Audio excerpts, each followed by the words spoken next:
Check out this 2017 speech by Nigel Farage warning about the threats of Islamic terrorism and how it was already on its way to Britain. Unbelievable how prescient he was before everybody else. Check it out here. Farage, my name is Jordan Harms. I'm a student at Georgetown University. And props to the man who suggested you're Donald Trump, because if I was British, I definitely would vote for you. My question is two-pronged, and they're both similar in theme. One primary concern, you touched on it briefly, about the Islamic State. We call it ISIS or ISIL, whichever suits us. But one primary concern that I think the European Union faces is the problem of foreign fighters. And I'm sure you know especially about these British citizens who regularly travel to join ISIS, not necessarily because they have any love for Sharia law, but simply because they're disgusted by what they see in their own country and in their own societies. Especially now with the fate, with the recent deal of Iran and in the nuclear scheme of things, what do you see? What is the best strategy that the European Union, or at least in terms of Britain, can do to assuage this problem of ISIS, this problem of foreign fighters? Okay. All right. On the Donald Trump point, seriously, I do think some of the things he's picked up on in the last few weeks are very similar to the kind of themes that we picked up on in British politics, a feeling that, you know, there is a centralised bureaucracy in Washington, maybe not connecting with some of the concerns of ordinary people.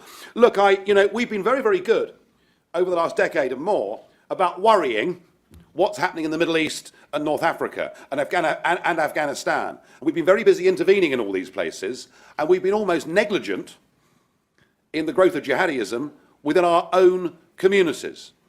And when I said last year, to the usual howls of outrage, when I said last year that we now have a fifth column living inside our own countries, they carry our passports, they speak our language, and they hate us. They want to kill us. They want to overthrow our culture, our constitution, our whole way of life.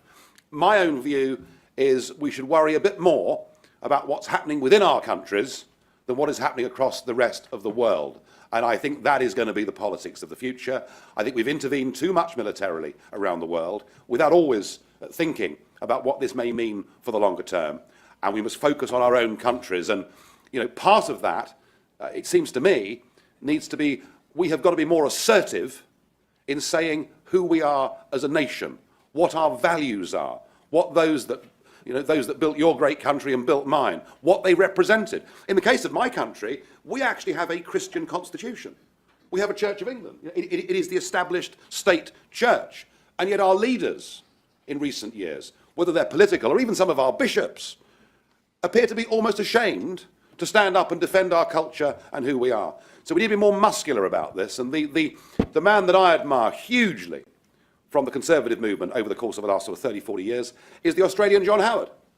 You know, John Howard, who won 4 elections, and Howard, who said, you know, his big message to immigrants coming to Australia is, you know, if you've got a trade or skill to bring and you can make this a better country, you're welcome.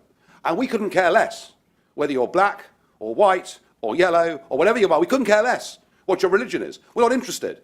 But if you come here, you speak our language, you integrate with our society, you become part of our Australian dream. If you don't want to do those things, don't bother coming in the first place. And isn't that what we need to do, to be a bit more assertive? On these, just quickly, on the issue of foreign fighters, David Cameron's big push now is that when they find out that someone wants to leave the country and go and fight in Syria for ISIS or ISIL or whatever we call it, that we now stop them leaving the country. Well, I'd pay their ticket. And then take away their passport and make sure they never ever come back.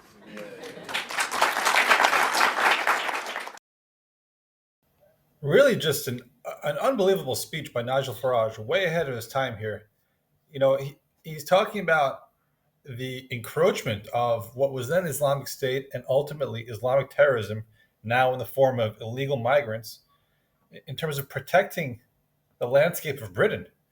And that the fight against ISIS and foreign fighters is not just security, not just foreign policy, but it's civilizational. There are some parts of London that are just unrecognizable now. Tommy Robinson is out there by himself fighting the good fight with no help, not even from the British police. Britain must defend its cultural identity. It must assert its national values. Now, what's the solution? Well, less foreign intervention, of course. More focus on integration, cultural confidence, but and most difficultly for the British public to accept, but now it's too late for them, tough immigration controls. We saw what happened to Germany.